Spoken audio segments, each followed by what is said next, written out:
مختلف ریلیجس اور ethnic communities آباد ہیں.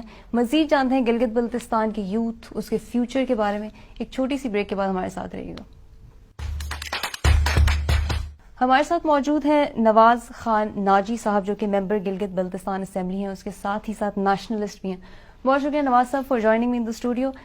نواز صاحب، جب گلگت بلتستان کی بات ہوتی ہے، آپ کو لگتا ہے ایک منی پاکستان ہے، ڈائیورس کمیونٹی ہے، ڈفرینٹ ایتھنک اور ریلیجس کمیونٹیز کا وابستہ ہے اس جگہ سے؟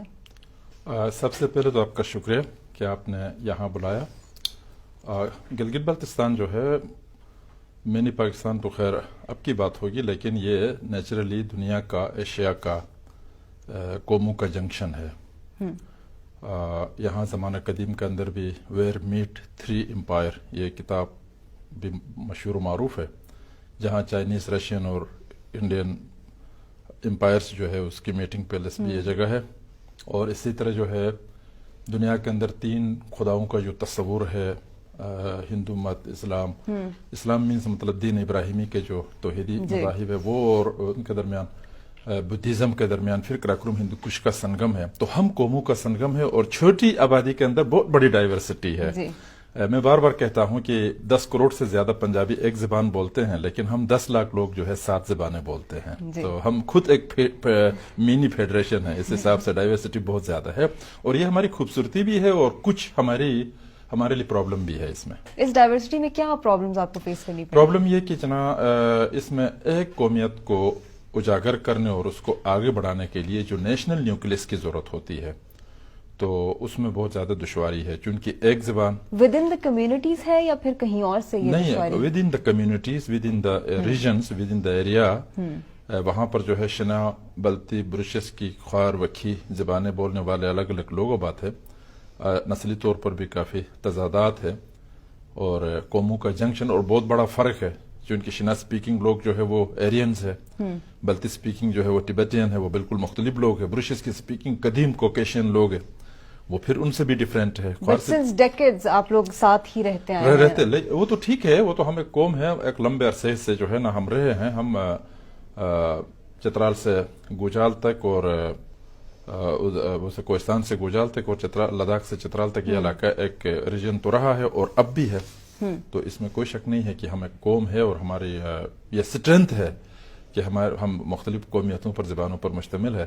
یہ کوئی برائی نہیں ہے. اب گلگت بلتستان کی جو اسٹرینتھ ہے وہ ان کے ادھر کے نوجوانوں کو کہا جاتا ہے، بڑے انرجیٹک نظر آتے ہیں. آپ کا کلوز انٹریکشن بھی ہوتا ہوگا، تو کیا نظر آتا ہے کہ نوجوان کا فیوچر کیا ہے ادھر، یا وہ کیا چاہتے ہیں؟ اس وقت ایک متذبذب کیفیت کے اندر علاقے کی سچویشن کی وجہ سے نوجوان پھنسا ہوا ہے، چونکہ 1947 سے اب تک یہ علاقہ سب نے یہ سمجھا کہ یہ پاکستان ہے اور پاکستان کا حصہ ہے اور یہ ہم پاکستانی بنیں گے، لیکن پریکٹیکلی کانسٹیٹیوشنلی ایسا نہیں ہو سکا کشمیر پرابلم کی وجہ سے.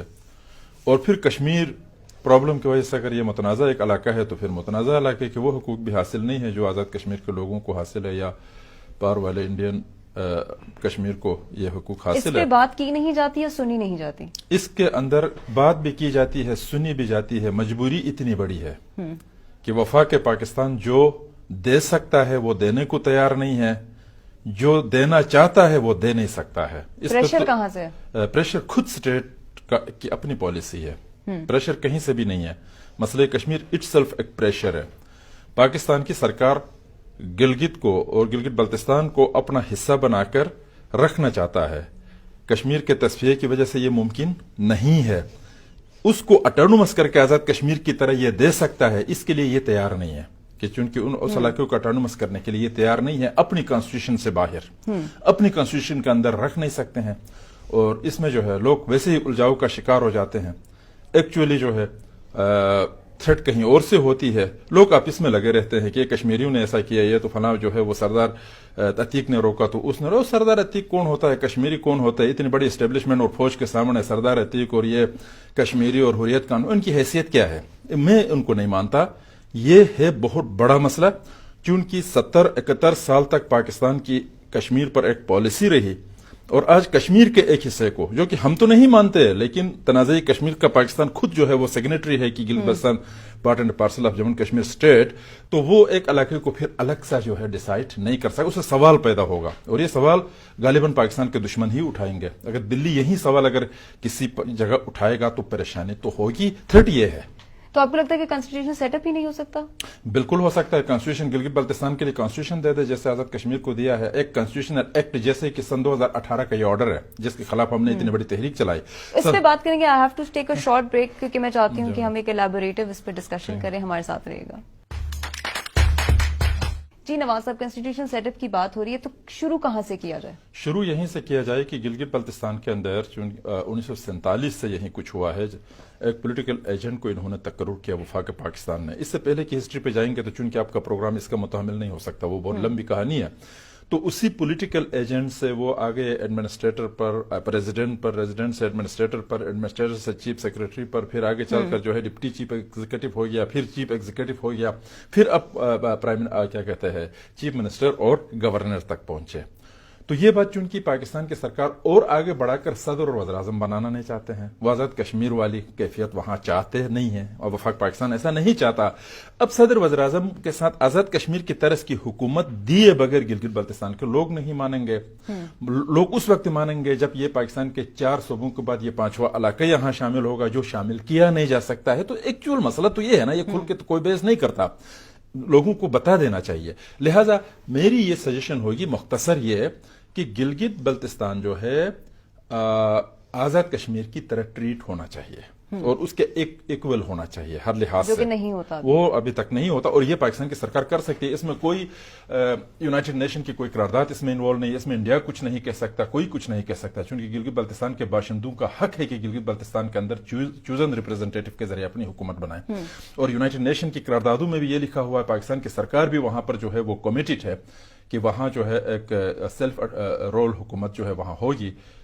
ٹھیک ہے، ڈیفنس ہے، فارن افیئرس ہے، کرنسی ہے، یہ تو پاکستان کے پاس. ہمیں تو ایٹم بم. اس پورے سینیریو میں 2 چیزیں سامنے آتی ہیں، یا تو حکومت انکیپیبل ہے یا کرنا نہیں چاہتی. وہ کہتے ہیں نا turning a blind eye to this. میں آپ سے گزارش کروں کہ انکیپیبل جو ہے وہ صوبہ بنانے میں ہے، کرنا نہیں چاہتی. وہ کشمیر جیسا کرنا نہیں چاہتی. مسئلہ یہ ہے. چلیں، بہت گرم باتیں ہو گئی. اگر سی پیک کی بات کی جائے، ایک ویو آئی ہے ترقی کی، تو کیا اقدامات کرے گی گلگت کی عوام کہ اس سے مفید ہو سکے؟ ابھی تک کیا سلسلہ شروع ہے ادھر؟ سی پیک کے بارے میں تو میں یہی کہوں گا کہ سی پیک ایک پاکستان اور چائنا کے درمیان ایک کوریڈور ہے. تو اس کو براہ راست پاکستان اور چائنا کا انٹرنیشنل بارڈر کہیں نہیں ملتا سوائے گلگت بلتستان کے. تو گلگت بلتستان ایک فریق تو یہاں ہے نا. اب گلگت بلتستان کی قانونی پوزیشن اور اس کی کانسٹیٹیوشنل پوزیشن جو ہے وہ بالکل ڈیفرنٹ ہے. اس سے تو پرابلم تو آئے گا، گیپ تو آئے گا پاکستان اور چین کے درمیان. اب اس گیپ کو برج اپ کرنے کے لیے گلگت بلتستان یا تو پاکستان کا حصہ ہو، کانسٹیٹیوشن کا حصہ ہو، تو پھر یہ برج ہو سکتا ہے. اگر نہ ہو تو گلگت بلتستان کو اٹ سیلف ایک یونٹ کے طور پر، ایک پولیٹیکل یونٹ کے طور پر اتنا اسٹرینتھن کیا جائے اور سی پیک کا اس یونٹ کو بھی حصہ بنا دیا جائے. کرنا پڑے گا کہ بادشاہ ڈیم بھی آ رہا ہے، بالکل کرنا پڑے گا، بالکل کرنا پڑے گا. ایسے ہی کریں گے. کل کو گلگت بلتستان کا کوئی ڈفرینٹ فیصلہ آ گیا تو پاکستان اور چین کو کتنا نقصان ہوگا، پاکستان کو کتنا نقصان ہوگا، یہ تو ہے. تو اس کے لیے تو یہ چیزیں سوچنا پڑے گا. یہ تو الارمنگ پوزیشن ہے. وہ صرف ہتھیاروں کے ذریعے سے ساری چیزوں کو چلانا یہ تو ممکن نہیں ہے. وہ برج کیسے کیا جاتا ہے جو آپ بات کرنے کا ذکر؟ برج اس طرح کیا جا سکتا ہے. میں آپ سے گزارش کروں کہ ہندوستان کی حکومت سری نگر کے اندر، جموں کے اندر، لداخ کے اندر اپنا کام تو کر رہی ہے نا. وہاں کے کشمیری، وہاں کے جموال، وہاں کے لداخی جو ہے اب ڈیم بھی بنا رہے ہیں. وہاں پر کئی ڈیم بھی بنے ہوئے ہیں، روڈز بھی بنے ہوئے ہیں. انٹرنیشنل نیشنل کام تو ہو رہا ہے. اسی طرح گلگت بلتستان بھی ہم باشندے ہیں، سن آف دا سوئل ہے، ہماری مرضی ہے. ہندوستان کون ہوتا ہے، یونائٹڈ نیشن کون ہوتا ہے، کوئی اور ملک کون ہوتا ہے کہ جو گلگت بلتستان کے باشندوں سے ان کا وطن چھین لے. تو گلگت بلتستان کے باشندوں کو اسٹرینتھن کر کے ان کے ذریعے سے ان پر امپلیمنٹیشن کرائے تو انٹرنیشنلی یہ صاف ستھری ایک بات ہوگی، انٹرنیشنلی یہ ریکگنائز ہوگا. ٹھیک ہے. اسٹاپنگ دا گورنمنٹ ابھی تک، اگر گورنمنٹ کا اتنا رول نہیں تھا ٹو پلے ان گلگت بلتستان. تو کس چیز نے چلایا پھر گلگت بلتستان؟ گلگت بلتستان کو ایڈمنسٹریٹولی چلایا گیا ہے اور گلگت بلتستان جو ہے ٹل ڈیسیجن آن کشمیر پاکستان کے پاس حقیقی معنوں میں امانت ہے یہ لفظ, ٹھیک ہے نا. اب یہ چیزوں سے تو لوگ کہیں گے جناب علی یہ تو بالکل اینٹی پاکستان اور اس طرح کی بات ہے. تو باتیں یہ اس کی طرح کیا کہتے ہیں شتر مرغ کی طرح ریت میں آنکھیں دبا کے تو شیر سے تو نہیں بچا جا سکتا ہے نا. جو سچ ہے جو حقائق ہے اس کو سامنے رکھ کے سولوشن نکالنا پڑے گا. سچائی یہ ہے ہم تو کشمیری نہیں ہیں, ہم تو کشمیر کے ساتھ واپس کوئی جڑنا بھی نہیں چاہتے. یہ تو پاکستان کی سرکار اور انڈیا نے ہمیں کشمیری بنا دیا یونائٹڈ نیشن کے اندر. یہ خود سگنیٹریز ہے اور انہوں نے خود آپس میں معاہدے کی. شملے میں بھی یہی بات ہوئی ہے, چائنا کے ساتھ جو معاہدہ ہوا اس میں بھی یہی باتیں ہوئی ہے. ہمیں کشمیری ٹریٹ کیا گیا ہے تو لہٰذا کشمیری ٹریٹ کیا گیا خود ہی کیا ہے تو اب خود ہی اس کا سلوشن بھی نکالے. کیونکہ سی پیک کے بعد گلگت بلتستان بہت ریلیونٹ ہو گیا اس پوری سچویشن میں. تو گلگت بلتستان کیا خواب دیکھ رہا ہے جانتے ہیں بریک کے بعد. نواز صاحب, سی پیک کا آنا پھر ایک ریلیونس ہونا گلگت بلتستان کی پوری ریجن میں, ڈریم کیا کر رہا ہے اس وقت گلگت بلتستان؟ آپ پوچھ رہی ہے تو گلگت بلتستان جو ہے نا دیکھیں ایک چیز کو تو سمجھنا پڑے گا کہ گلگت بلتستان از سوئٹزرلینڈ آف ایشیا. ٹھیک ہے, سوئٹزرلینڈ آف ایشیا کا مطلب میں پہاڑوں کی وجہ سے یا خوبصورتی کی وجہ سے نہیں کہتا. خوبصورتی میں تو سوئٹزرلینڈ بہت آگے ہے, ہمارے تو خشک پہاڑ ہے. کانسٹیٹیوشنل اور اس کی فزیکل پوزیشن سوئٹزرلینڈ کی جیسی ہے. سوئٹزرلینڈ بھی یورپ کے اندر 3 مختلف قوموں پر مشتمل جس میں فرینچ, جرمن اور اٹیلین رہتے ہیں اور ان کا آپس میں بہت بڑا کنفلکٹ تھا اور ان 3 ملکوں کی آپس میں بہت بڑی جنگ تھی. آخر میں اس کو یورپ کا بفر اسٹیٹ بنا دیا اور بنانے کے بعد اس کو جو ہے وہ تجارت اور سیاحت کے لیے وقف کیا گیا. پہلی اور دوسری جنگ عظیم کے دوران جو ہے سوئٹزرلینڈ میں کوئی شیشہ بھی نہیں ٹوٹا جبکہ پورا یورپ برباد ہوا. اسی طرح گلگت بلتستان کو ایک پیس زون کی طرف لے جانا چاہیے. یہ وہ صحیح ہوگا. آپ کو لگتا ہے ابھی پیس زون نہیں ہے؟ وہ ابھی پیس زون کس طرح ہے؟ انڈیا پاکستان کے وہ فلش پوائنٹ ہے جنگ کا اور ان دنوں میں چائنا اور امریکہ بھی بیچ میں کود پڑے ہیں. یہ تو 4 طرف سے گھیرے میں ہے تو پیس چائنا کی طرف سے گھیرا تو نہیں کیا؟ نہیں تو یہ ان کی دوستی کسی کو تو کھٹکتی ہے نا. جو ایسٹ ویسٹ میں بیٹھے ہوئے ہیں ان دونوں کو یہ نارتھ ساؤتھ والا تو کھٹکتا ہے نا. تو آپ کو لگتا ہے کہ چائنا ہاتھ نہیں بڑھائے گا؟ ہاتھ بڑھائے گا بالکل. تو چائنا تو ہاتھ بڑھا رہا ہے تو اب ظاہر ہے ان کے درمیان کنفلکٹ آ جائے گا. اگر کنفلکٹ نہیں ہے اور چائنا اور پاکستان جو ہے مل کے اس چیز کو بنا سکتے ہیں تو بس بنانا کام شروع کیا ہے.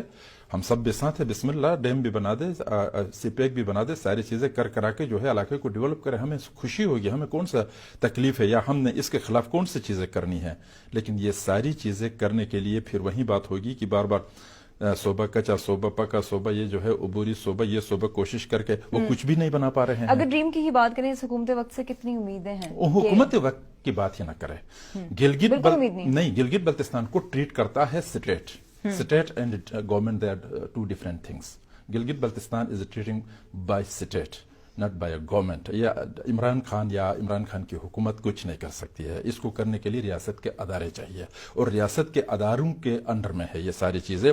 اور ریاست کے ادارے یقیناً سوچتے ہوں گے, جب ہم سوچتے ہیں دنیا سوچتی ہے, چھوٹے سے چھوٹے کسی نتیجے پر بھی آئیں گے. آخر وہ بلینڈر تو نہیں کریں گے, بلینڈر تو نہیں کریں گے نا. سوچنے کا مطلب لوگوں کو تکلیف 71 سال تک ایک چیز کو جو ہے وہ پھیلا کے رکھا ہوا ہے, اس کو التوا میں رکھا ہے, تو اب 71 دنوں میں بلینڈر تو نہیں کیا جائے گا. اس پر تھوڑا بہت سوچا جائے گا اور سوچ کے ہی کوئی فیصلہ لیا جائے گا. ریاست پہ یقین ہے کیوں کرے گی؟ ظاہر ہے ریاست کرے, ریاست اپنے مفاد میں ہی یہ ساری چیزیں کرنے پہ مجبور ہوگی. یا کوئی اب تو سی پیک آ گیا, اب تو بھاشا ڈیم آ گیا, اب نہیں کرے گی تو کب؟ بالکل اپنے خاطر ہی کریں گے. اگر گلگت بلتستان کے لوگوں کے خاطر کرنے ہوتے تو 1947 میں آزاد کشمیر کو جھنڈا, ترانہ, ریاست, وزیر اعظم, صدر, ساری چیزیں دے کر گلگت کو کچھ نہیں دیا تو گلگتیوں کو کچھ دینے کے موڈ میں تو کوئی بھی نہیں آنا جی. تو وہ تو اپنے لیے ہی کریں گے. جی, تھوڑا لائٹر نوٹ پہ اب شو کو اینڈ کرنے کی طرف جاتے ہیں. قائد اعظم نے اپنی تقریر میں ایکوالٹی کا بہت واضح ذکر بھی کیا اور سبق بھی دیا. گلگت بلتستان میں آپ کو کہیں ہوتا نظر آتا ہے ایکوالٹی کی؟ جہاں ہم بات کریں ایکوالٹی کس بنیاد لائک ریس ہو گئی, آپ کا ریلیجن ہو گیا. نہیں, قائد اعظم کا پاکستان رہا کہاں پر؟ ایسا ہوا ہی نہیں نا. قائد اعظم مجھے تو نہیں پتا, میں نے اتنے زیادہ اسٹڈی اس کے بارے میں کی نہیں ہے. قائد اعظم نے جو کچھ بھی کہا تھا اس کے تو الٹ ہوا. اب پاکستان خود اس تذبذب کا شکار ہے کہ یہ شریعت نافذ کرنے کے لیے بنایا گیا تھا یا یہ ایک سیکولر ریاست تھی. قائد اعظم تو مجھے جیسا ایک سیکولر آدمی تھا, وہ تو کوئی مذہبی آدمی تو تھا نہیں. اور ریاست اس لیے تو انہوں نے مذہب اور سب چیزوں کو باہر نکال دیا, بزنس اسٹیٹ. یہ ساری چیزوں کو باہر نکالنے کے بعد پھر اندر پورا مذہب ہی رکھا نا.